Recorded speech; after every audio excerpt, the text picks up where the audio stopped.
I'll put you on the spot only a little bit because I know Jared is super humble, doesn't really talk about himself and doesn't talk about the OAC enough. And your dad, I had to sneak up on him in order to get an interview with him. I mean, not only is he super busy and he runs all over the place, so no, he hides. He hides. Yeah. So if you ever are working a tournament where he is, you just need to find where he's hiding, and 95% chance if you're looking for him, he's going to be in that location. So, yeah. And so I guess what I'm going to put you on the spot with is there anything that what's next for the OAC? And then we'll move on to another subject.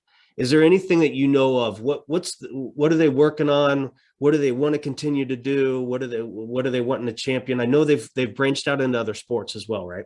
Yeah, we've been doing cheerleading. I think cheerleading was they've been doing cheerleading for a very long time. That does really well. Football too. The OAC football state championships, grade school it's awesome event.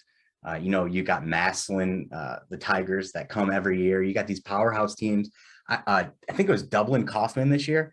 3 kids on their team. All right, it was AJ Hawk's son. The coach was Zastadil, who was a punter for the Browns. Yeah, and I think Bobby Carpenter's son too. So the two on their team. So they're there watching. The year before, what's the Ohio State's coach's name? I'm not Ohio State fan, sorry. Ryan Day. Yep. He was there during COVID. His son was playing quarterback, and let me tell you, his son could play quarterback. But he sat, because it was COVID, he didn't even sit with his family. He's stayed, socially distanced stuff. But I mean, the talent that's coming through there, and obviously their parents and family and friends too. That event is really awesome. We get to do that in Sandusky at Sports Force. It's a park. There's like 10 football fields, AstroTurf. It's amazing. So many people remark how great that facility is. And so that's another thing I think the OAC does really, really well is, I know some people driving to Youngstown, it's a hole for them, and I get it. But that venue, if you could put that size of a venue in Columbus at that price and everything, we would do it in a heartbeat. But the fact is you can't. And so that's another thing that they do really well. But as far as what's coming, what's new, I don't get that information. I'm on the outside. I do know that right now is where we go through all of the surveys that we send out. Like literally everyone gets a survey. We want feedback. We want to hear the good, the bad, the ugly. Every single one of those gets read. And I can tell you that because for a couple of years, I was the one responding to them. So I know that they do.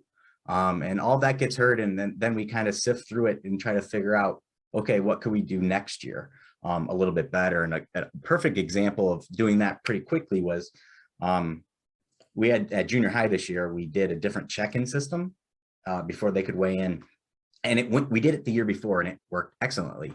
But the year before it was each athlete could only have 2 people. So the crowd was much smaller.